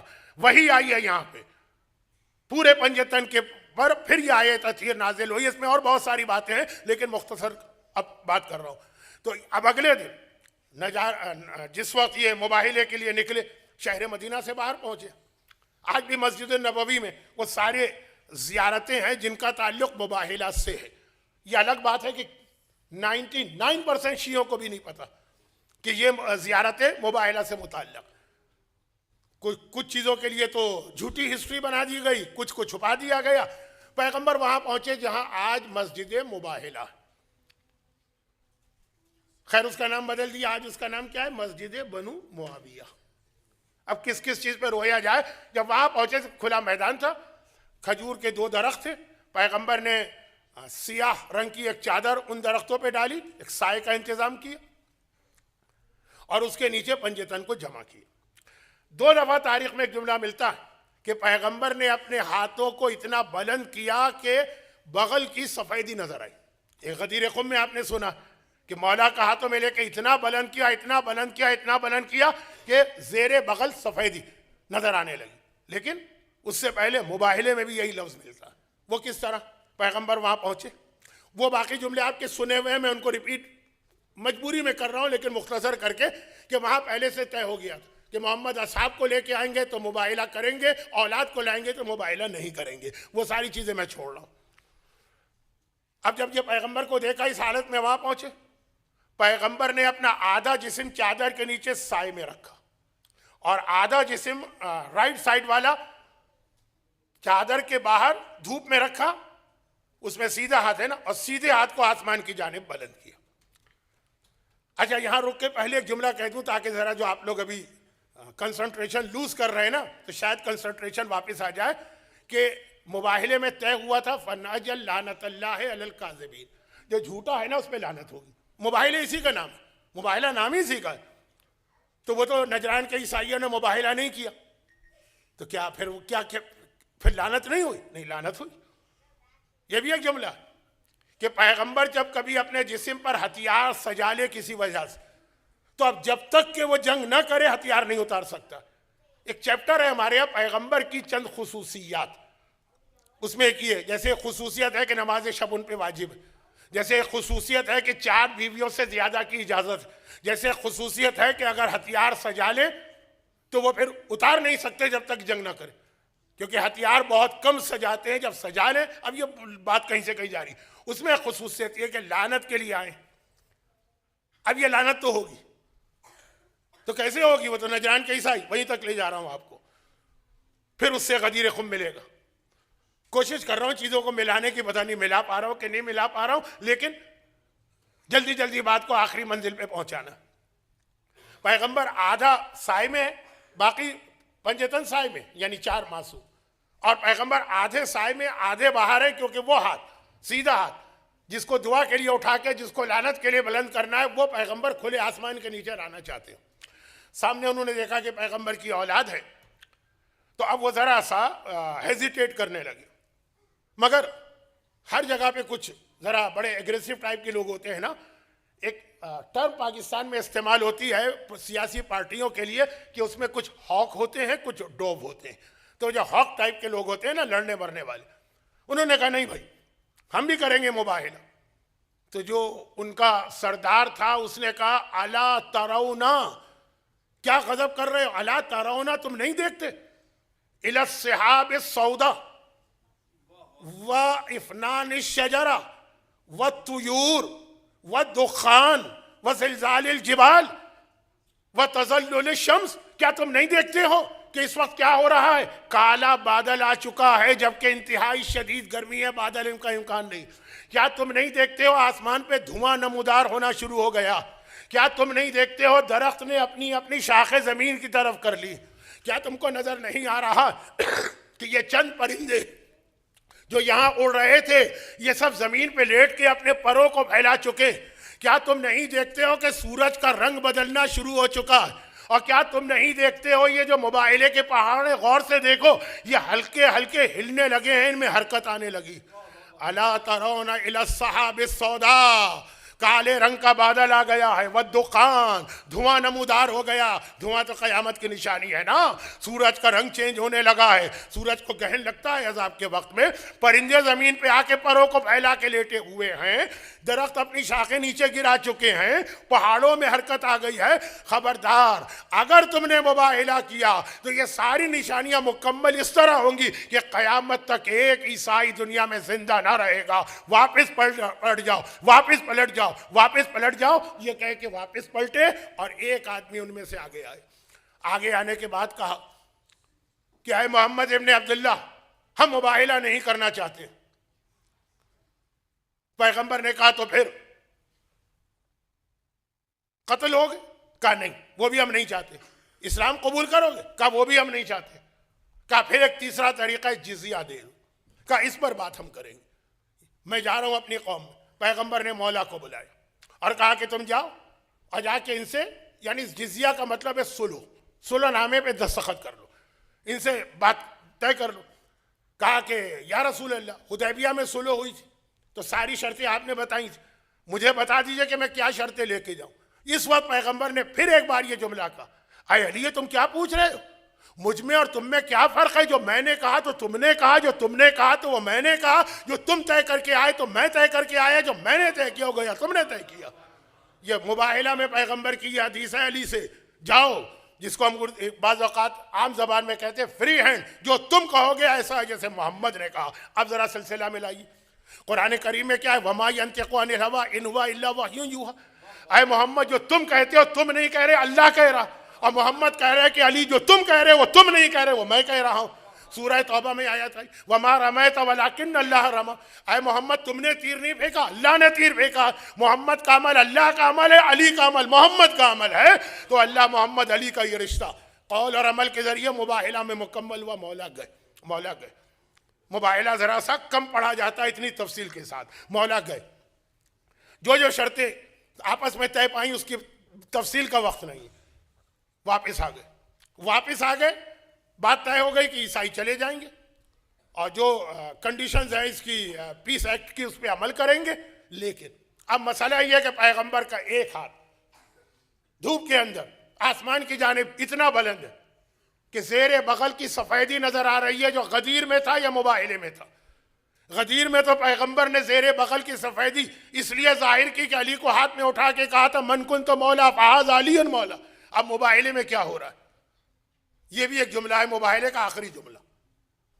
پیغمبر نے کہا، ہاتھ اٹھا ہوا ہے پیغمبر کا، آسمان کو دیکھا اور کہا کہ وہ لعنت جو ان عیسائیوں پر آنا تھی نہیں آئی کیونکہ انہوں نے مباہلہ نہ کیا۔ یہ لعنت اے علی اب قیامت تک ان لوگوں کے لیے ہے جو تیری ولایت کا انکار کرے، تجھ سے محبت نہ کرے اور تیرے خلاف دشمنی کا کوئی عمل کرے۔ یعنی مباہلے میں عیسائیوں والی لعنت اب غدیر کے منکروں کے اوپر پلٹ کے واپس چلی گئی۔ یہ آخری جملہ تھا جس کے بعد چلے کسی مومن کو خیال تو آ گیا کہ مولانا حج سے تھکے ہوئے آ رہے ہیں.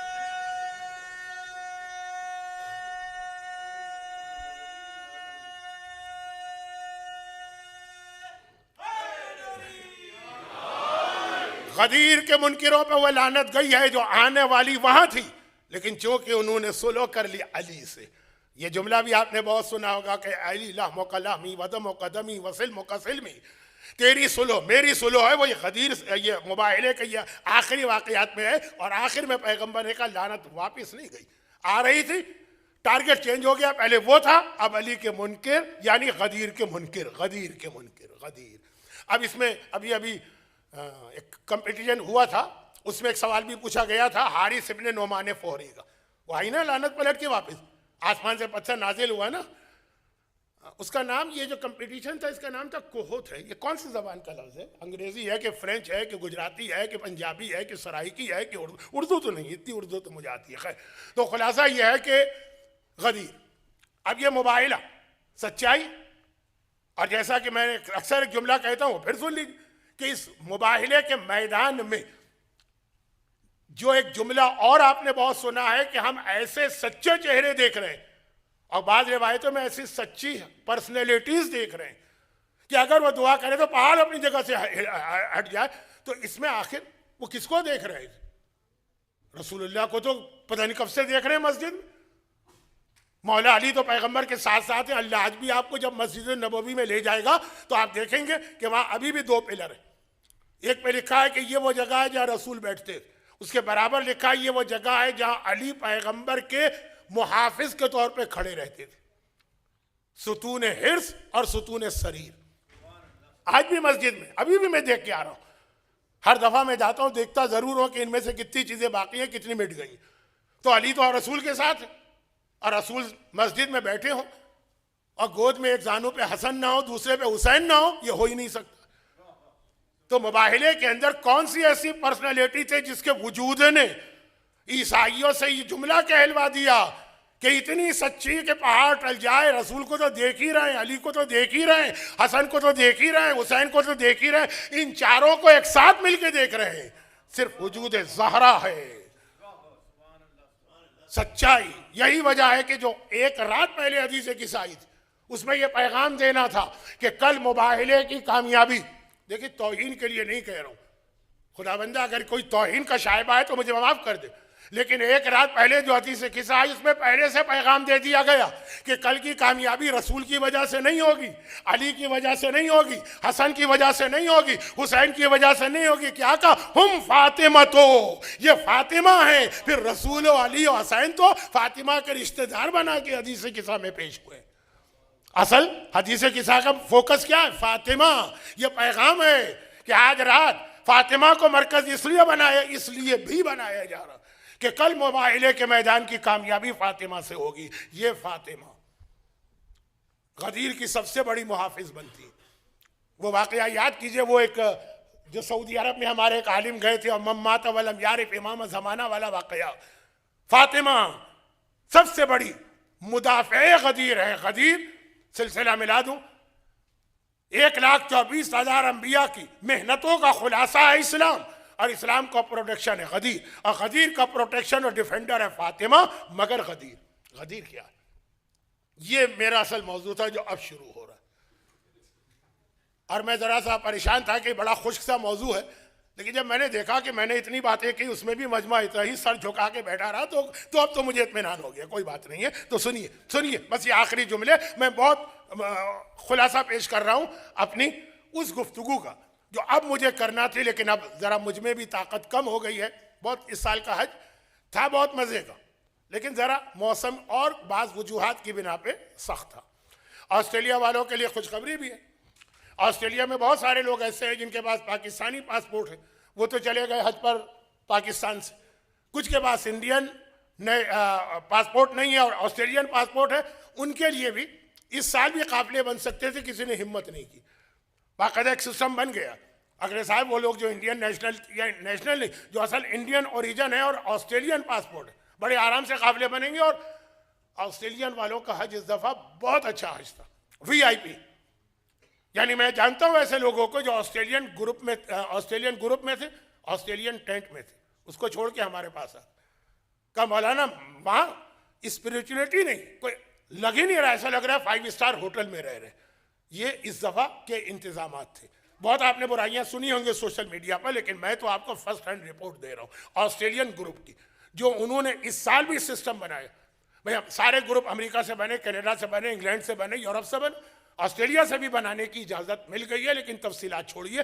پیغمبر نے غدیر خم میں کہا تھا حج کو نہ ترک کرنا، جس نے حج کیا اللہ اسے قیامت تک کسی کے آگے ہاتھ نہیں پھیلانے دے گا، جس نے حج ترک کر دیا اس کے گھر میں غربت آ کے رہے گی. اور کچھ جملے اور ہیں لیکن اب وقت بہت گزر گیا. آخری بات غدیر خم، ولایت علی کا اعلان.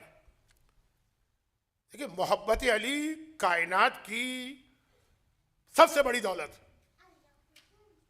لیکن اس سے بھی بڑی دولت ہے ولایت. ولایت علی محبت علی سے بھی بڑی چیز. یہی وجہ ہے کہ بالکل آخر میں ولایت کا اعلان آیا، اور ولایت کے حوالے سے اتنی محبت تو ہندو بھی کر سکتا، محبت تو عیسائی بھی کر سکتا، اور کرتے ہیں. کر کیا سکتا ہے؟ کرتے ہیں. محبت تو ایک ایتھسٹ بھی کر سکتا. میں کتنے ایسے لوگوں کو جانتا ہوں امریکہ میں جو کہتے ہیں ہم نہیں کسی اللہ کو محمد کو نہیں مانتے، ہمیں تو صرف علی. وہ نصیریوں کی بات نہیں کر رہا ہوں، یہ وہ بہت پڑھے لکھے لوگ ہیں جو ریلیجن مذہب کو نہیں مانتے. کہ علی کے پرسنالٹی، یہ محبت.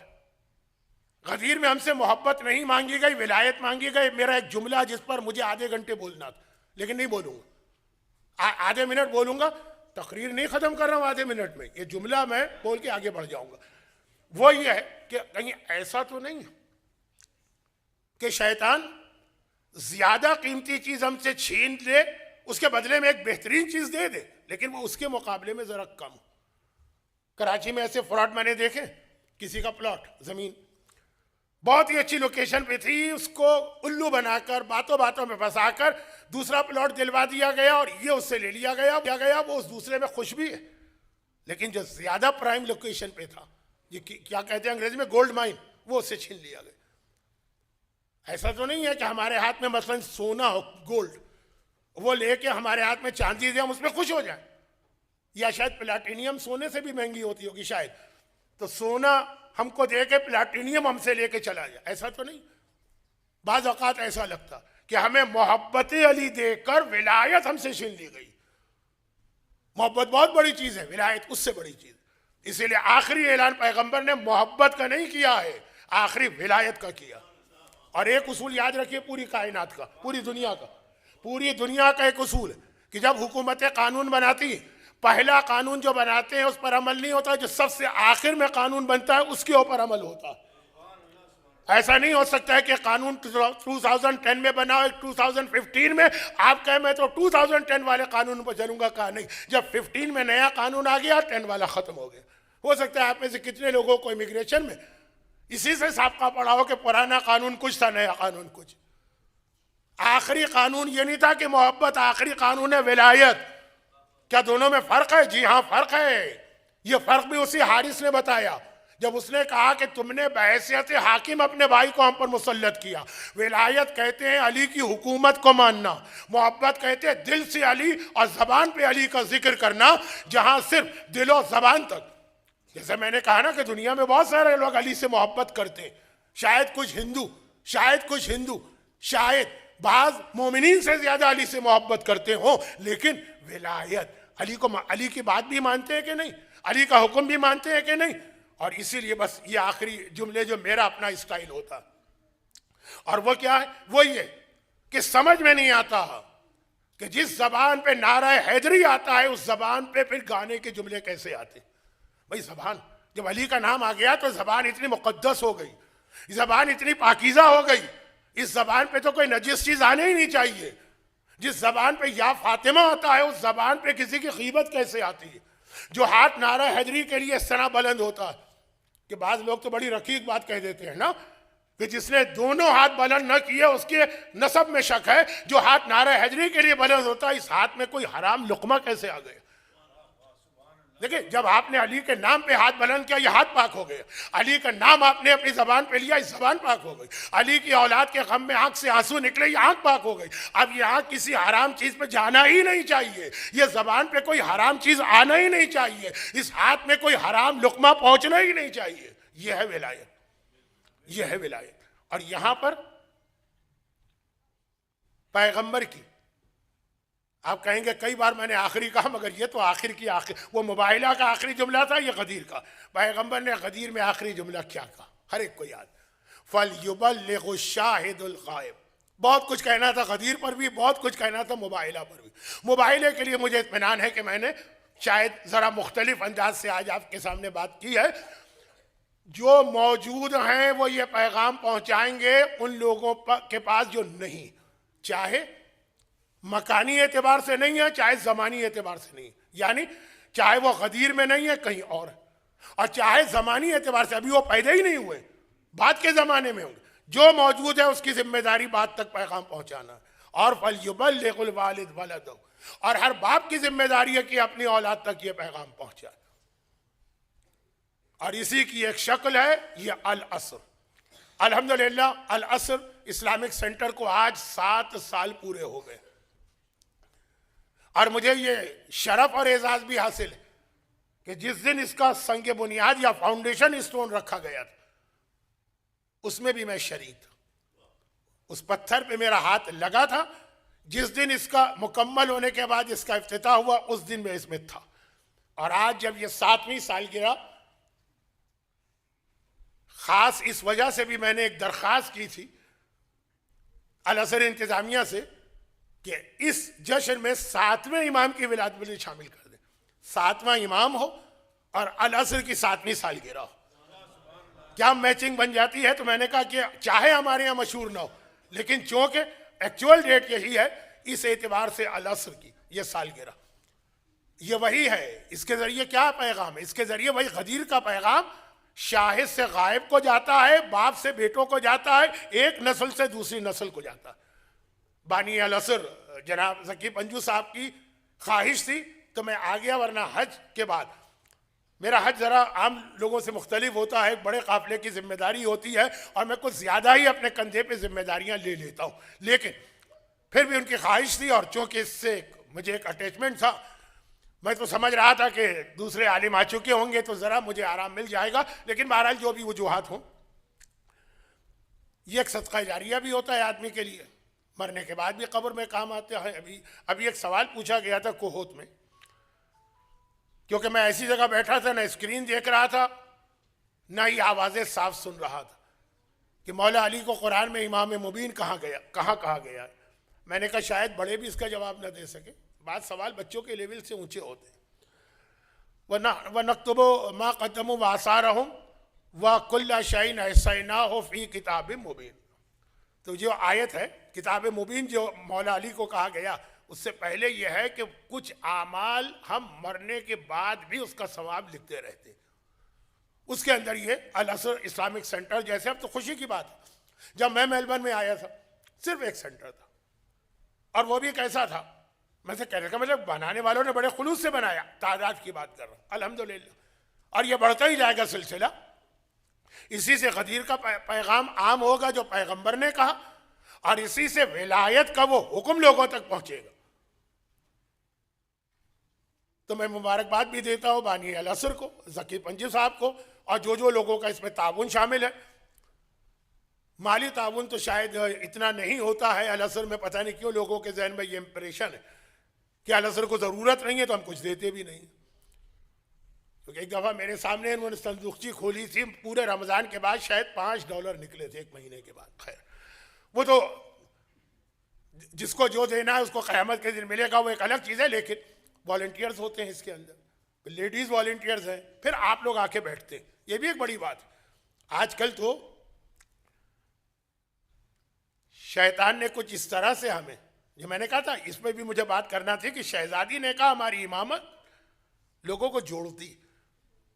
امامت کے ماننے والوں میں اتنے ٹکڑے ہو گئے کہ اب تو سینٹرز میں یہ طے ہوتا ہے کہ ان کے ہاں جانا ہے تو ان کے ہاں نہیں جانا ہے, تو ان کے ہاں جانا ہے تو ان کے ہاں نہیں جانا. اور اگر کبھی اتفاق سے کوئی آدمی ایک جگہ ریگولر جاتا ہو دوسری جگہ آ جائے لوگ حیرت سے پوچھتے ہیں آپ یہاں کیسے آ گئے. لیکن جو لوگ آ رہے ہیں باقاعدگی سے آ رہے ہو. دیکھیے مجھے توقع نہیں تھی اس لیے کہ آج ورکنگ ڈے تھا, غدیر کا دن بھی گزر چکا تھا, پھر بھی اس کثیر تعداد میں لوگ میرے سامنے موجود ہیں. تو آپ سب کا اس میں اجر و ثواب ہے اور غدیر کے اس اعلان پر عمل ہے. تو بس یہاں پہ بس آخری بات یہی مجھے کہنا تھی, اگرچہ تھوڑا مجھے نماز کے بارے میں بات کرنا تھی لیکن ایک حدیث پڑھ دوں کیونکہ العصر میں میلبرن میں ایک بڑی خصوصیت ہے. یہ کریڈٹ جاتا ہے ان لوگوں کو جنہوں نے پنجتن سینٹر میں یہ سلسلے قائم کی کہ نماز جب پروگرام نماز کے ٹائم کے قریب ہو تو نماز جماعت ضرور ہوتی. اور بعض جگہوں پہ میں نے دیکھا کہ جماعت میں شریک ہونے والے کم ہوتے ہیں, پارکنگ میں کھڑے ہونے والے زیادہ ہوتے ہیں. لیکن العصر میں مجھے بہت اکا دکا بھی شاید نظر نہیں آئے, سب آتے ہیں. ابو ذر غفاری کی حدیث سن لیجیے اور میری بات ختم, کیونکہ یہ حدیث ہمارے آدھی پڑھی جاتی ہے اور جو آدھی پڑھی جاتی ہے وہ بالکل صحیح ہے بلکہ وہی زیادہ اہم ہے. ابو ذر نے یہ کہا, اور یہ پیغمبر کی حدیث اور کئی طریقوں سے آئی ہے مگر ابو ذر کی حدیث مکمل ہے, باقی حدیث آدھی, کہ پیغمبر نے یہ کہا مومن اور منافق کی نشانی ہے علی کا ذکر. جب علی کا ذکر ہوتا ہے مومن کا چہرہ کھل اٹھتا ہے, ایسا لگتا ہے گلاب کا پھول کھل گیا, اور منافق کا چہرہ اتر جاتا ہے. لیکن ابو ذر نے کہا کہ ہم پیغمبر کے زمانے میں مومن اور منافق کو دو چیزوں سے پہچانتے تھے. کبھی کبھار ایسا ہوتا ہے, تو میرے ساتھ کئی دفعہ ہوا, یہ میں اپنے اوپر گزری ہوئی باتیں اس لیے بتاتا ہوں کہ آپ یہ نہ سمجھیں مولانا سنی سنائی بات کر رہے ہیں. سارے جو میرا ڈائبیٹک اسپیشلسٹ ہے, غالباً اس کو انڈوکولوجسٹ کہتے ہیں, ساری دوائیں بتائیں, سارے انجیکشن بتائے, ساری احتیاط بتائی, اس کے باوجود میری شوگر بہت ہائی آ رہی ہے. وہ پریشان ہو جاتا ہے, میری وجہ سے وہ پریشان ہو جاتا ہے. کہتا ہے کہ ایسا لگ رہا ہے کہ جو ٹیسٹ آپ کا ہو رہا ہے نا اس میں کوئی غلطی ہے. تو ہمارے پاس ایک اور ٹیسٹ بھی ہے, ایکچوئل شوگر کو وہ جو 3 مہینے کا ٹیسٹ ہے نا, کہ اس میں ایک اور بھی ہم وہ کرائیں گے, تو اس سے کنفرم ہو جائے گا کہ واقعی یہ ٹیسٹ صحیح ہے اور آپ کی شوگر کسی وجہ سے انکنٹرولڈ ہے کہ نہیں, اس ٹیسٹ میں کہیں کوئی غلطی ہے. وہ دوسرا ایک ٹیسٹ کراتا ہے, 2 دفعہ ہو چکا ہے میرے ساتھ پچھلے 5 سال میں. اس کے اندر نارمل آ جاتی جب میں اس کی باتوں پہ عمل کرتا ہوں. ایام حج میں ممکن نہیں ہوتا عمل کرنا. محرم میں جاتا ہوں تو انگلینڈ, امریکہ, کینیڈا میں تو لوگ پھر بھی مانتے ہیں یہ چیزیں, لیکن شارجہ اور دبئی والے تو کھلا کھلا کے ڈیزرٹ کی 15 قسمیں ہو جاتی ہیں, اور ہر ایک کی خواہش ہے میری بیوی نے بڑے چاؤ سے آپ کے لیے بنائی اور یہ میری بہن نے بہت چاؤ, کھانا ہی پڑتا. تو وہ تو الگ بات ہے. دوسرا ٹیسٹ کرایا, اس نے کہا ہاں پہلے ٹیسٹ میں کوئی غلطی تھی, دوسرے ٹیسٹ سے صحیح پتہ چل گیا. ابو ذر نے 2 ٹیسٹ بتائے مومن و منافق کے, باقی تو ایک ہی ہے علی, وہ تو سب سے اہم ہے. سب سے اہم وہی, مومن کا چہرہ کھل اٹھے گا ذکر علی سن کر. ابو ذر نے کہا مگر ہم 2 چیزوں سے پہچانتے تھے, ایک علی کے ذکر سے, جہاں علی کا نام لیا مومن کا چہرہ دیکھو کھلا ہوا گلاب, منافق کا چہرہ دیکھو نحوست سے بھرا ہوا. اور دوسرا ذکر نماز سے, جہاں نماز کا ذکر آیا مومن کے چہرے پہ ایک مسکراہٹ آ جاتی ہے, اور منافق کا چہرہ جو ہے نا بس وہ کیا کہوں میں, اب کچھ کہنا نہیں چاہتا. کہا یہ دوسرا ٹیسٹ ہے, اس سے صحیح پتہ چل جاتا ہے کہ واقعی یہ پکا مومن ہے کہ ابھی تھوڑی بہت اس کے اندر کمی ہے. کیونکہ یہ مجلس ہو چکی ہے, مجلس بھی ہو چکی ہے, کیونکہ ولایت علی کا سب سے بہترین طریقہ نماز ہے. نماز جو ہے نا وہ آپ کو سکھاتی ہے نا کہ کس طرح علی کا حکم ماننا, نماز سکھاتی ہے. نماز بتاتی ہے کب بولنا ہے کب خاموش رہنا, ہر جگہ بولنا نہیں ہے, ہر جگہ خاموش بھی نہیں رہنا. نماز سکھاتی ہے کب جھکنا ہے کب گرنا ہے, کب بیٹھنا ہے کب کھڑے ہونا. بھئی یہی ولایت, کہاں آگے بڑھنا ہے کہاں پیچھے ہٹنا ہے, کدھر جانا ہے کدھر نہیں جانا, کدھر دیکھنا ہے کدھر نہیں دیکھنا, یہ سب نماز سکھاتی ہے نا. نماز پڑھ رہے ادھر نہیں دیکھ سکتے, جب قبلہ ادھر دیکھنا. کھا نہیں سکتے, پی نہیں سکتے, ہنس نہیں سکتے, بول نہیں سکتے, حتیٰ قرآن نہیں پڑھ سکتے نماز میں. کس کی بات کر رہا ہوں میں؟ جماعت نماز. پیغمبر کی حدیث سے لا صلاۃ الا بفاتحۃ الکتاب, کوئی نماز بغیر الحمد کے نہیں ہے. نماز جماعت میں آپ الحمد نہیں پڑھتے, وہاں الحمد نہ پڑھو فرادہ میں تو نماز غلط, جماعت میں الحمد پڑھو تو غلط ہو جائے گا. یہ تو نہیں کہتا کہ نماز غلط ہو جائے گی، گناہ ہو سکتا ہے۔ یہ ہے ولایت۔ جو علی کہیں گے، جب بولنا ہے بولو، جب خاموش رہنا ہے خاموش رہو، جہاں جانا، یہ ولایت کی بہترین ٹریننگ ہے۔ اس پہ مجھے بات کرنا تھی۔ اور مومن کی پہچان ہے کہ ذکر علی سنتا ہے تو چہرے پہ مسکراہٹ آتی ہے، نماز کا ذکر سنتا ہے چاہے نماز نہ بھی پڑھ رہا ہو دل خوش ہو جاتا۔ اے خدا تجھے واسطہ غدیر خم اور عید مباہلہ کا، تجھے واسطہ علی اور فاطمہ کا، ان تمام مومنین و مومنات کو جو یہاں ہیں اور جو آن لائن یہ چیز سن رہے ہیں، انہی دو ہستیوں کے طفیل دنیا اور آخرت کی ہر پریشانیوں سے محفوظ فرما۔ اس خاندان کے غم کے علاوہ ہمیں نہ دنیا میں کوئی غم ملے نہ آخرت میں کوئی غم ملے۔